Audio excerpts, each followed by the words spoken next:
when we look at people like Eckhart Tolle or Sadhguru, for example, that are enlightened humans in this lifetime, we can really inspire and learn a lot from them. But what does it mean to be enlightened? And is it even possible for us normal human beings to also experience enlightenment?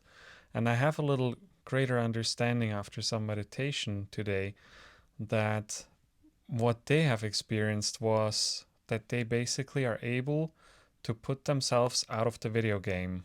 We are in a simulation, we are in an illusion, in a virtual reality, and what they were able to do is to put themselves out of that game and just be simply observers and not be too much immersed in it anymore. They are not feeling the emotions, the emotional roller coasters that we sometimes can feel because they're not in the game, they are just observing it. And it's really cool when you're observing the game, you can kind of lean back and you can look at everybody and you have compassion and love for everybody that is just really sincere and totally immersed in the game, and they do all those crazy things and they can understand it, but they're not them anymore. They're not in it anymore. So it doesn't have to necessarily be like an enlightenment, like they saw light or they had a super mystical experience. It can just be that awareness that allows them to put themselves outside of that, Outside, the outside of the simulation. drama. Yes, and just simply be observers. And we can all do this. For them, it was probably some very big shift in their consciousness that they were able to stay there then and not get sucked back into it again. To be enlightened is really hard to judge about people, as I feel, because only enlightened being can specify what enlightened is and means. And then when you talk about somebody that they are enlightened, you have no idea what it is because you're not enlightened. And there is few people recognized as enlightened beings. And by whom are they recognized? Because I feel that enlightened being can only recognize enlightened being. So there has to be somebody somewhere saying this is the enlightenment level, and now this person is in it or that person is in it, but we don't even know what it is, and we don't know who reached it and who didn't, and if they can keep their state or they can't. And I love what, for example, Eckhart Tolle is teaching Yes. about the pain body and Also so on. Sadhguru. But I am not capable to approve or to judge if they are enlightened or not. And because I'm not on that level, and if I would be, I would probably not put it in boxes. This is enlightened being, this is normal being, this is being which is a bit lower. I don't feel that there is this kind of judgment in enlightenment competition or something like that. Enlightenment competition. Because, everybody wants to be enlightened. Yes. But nobody knows what it is. It's like you never tasted mango or pineapple, and you can talk about it with somebody, and you can think that somebody ate it, but you will never know how it tastes, So the problem about enlightenment is that people want to reach and be enlightened. They want to reach enlightenment in their life. And the more they try to be enlightened, they will never reach it, because... And you're like reaching for that idea, something mysterious which you don't know what it's like. Mm-hmm. And I think what most people are finding so desirable in what they have, like the enlightened people, what they have is that they are not anymore that emotional as we are. They are not anymore getting sucked into the negative emotions and they feel down for several days. They don't have that roller coaster. They have it more consistent. They're just at peace. They can observe everything. They have answers for everything. That's what we probably find so desirable because we do experience these emotions and it's hard to manage it sometimes. And the enlightened people, in our eyes, they don't have to do anything anymore for it. They just reached a point where it just ended and they're just calm and peace. Mm-hmm. I think that I know a person who used to be an alcoholic, and in one of his great deliriums, he basically went out of his body and saw his body and woke up, and he started to understand everything and everybody, and he became enlightened, maybe. I can't really judge if that person is or is not, because we don't have any meter for that.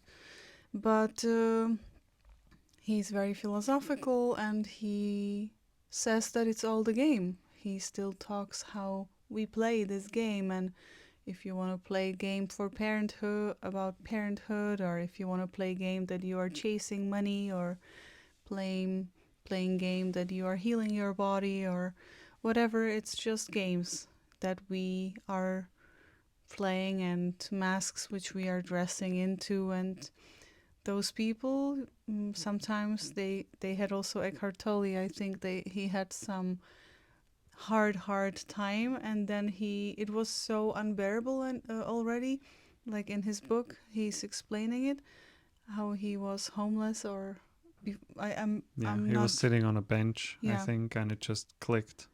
yeah, one Something just morning. shifted. And it's shifted because it was all over and over again the same suffering, and then he basically realized that he can step out of this reality, this virtual reality, this computer game, and he can leave his pain body, and that's all this is what we all can do. We can leave the pain body, leave the drama, because the only people who are feeding the drama is us.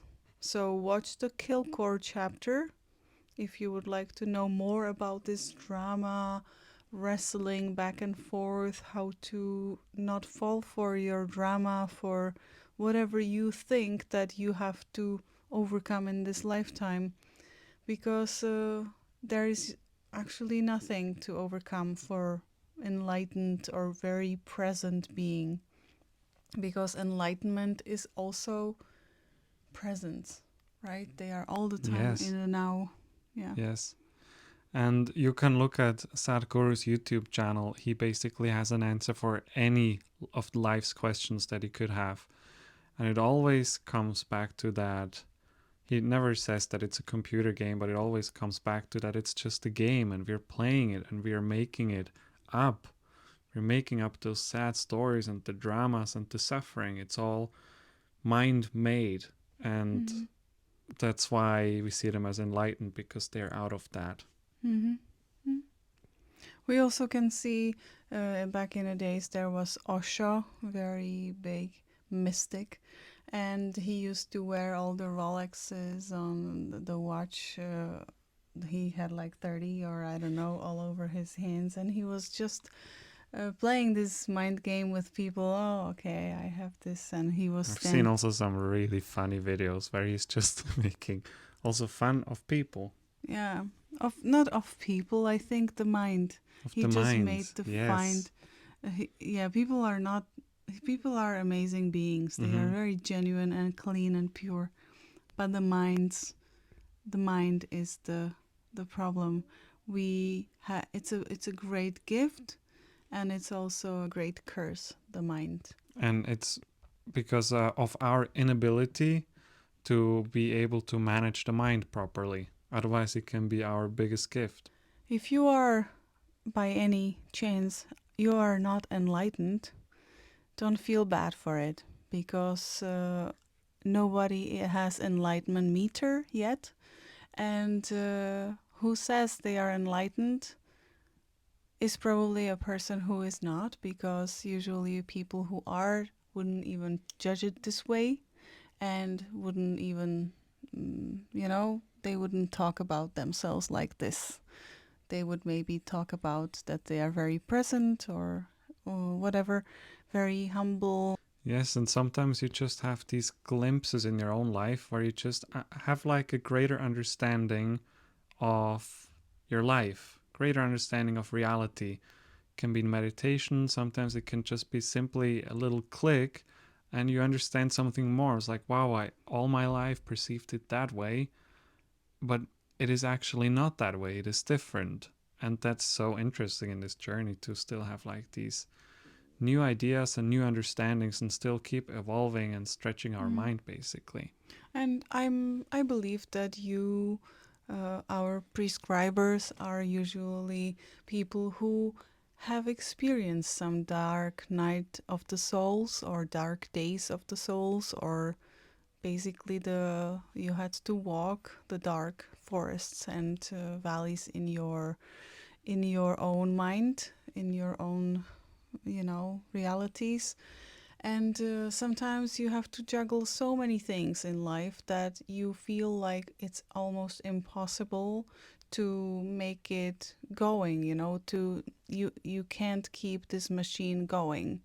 You have to manage your job, your health, your finance, your relationships, your kids, or your parents or your friends, and it's getting more and more. And when there is maybe natural catastrophe or something more, and or something is not working well, and or a lot of things are not working well, those are the times when people are usually more towards this waking up into what we call presence, or some could be also enlightened.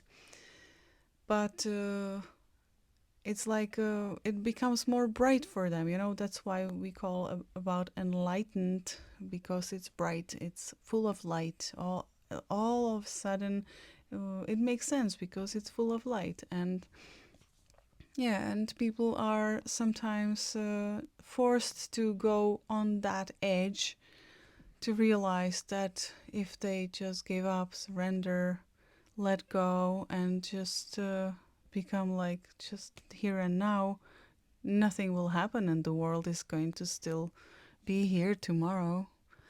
So it's very amazing how people evolve because of this attribute which we all have in us. I very much love people who wear through their dark nights or dark days, and they are absolutely strong, and they are not a victim at all, and they wouldn't complain, they wouldn't blame, they wouldn't do anything like that. They would just be grateful and in presence, and they decide what they want to be and what they want to feel. And they pick their reality, and this is what we all can do. We can pick what we are going to live that day. Even though we are in the same room with the same people, we can feel the same. We can feel the same, or we can feel different, but we pick. I used to feel so bad because I was raised to reach goals in my life. I had to have I had to be the greatest student, the greatest athlete, the greatest friend, the greatest daughter, the greatest caretaker and stuff. And for some reason my mailbox is full of those emails. Hey, do this, do exercises every day. You have to do it for 10 minutes, and eye exercises you have to do for 10 minutes, and yoga for face so you don't have wrinkles you have to do for 10 minutes.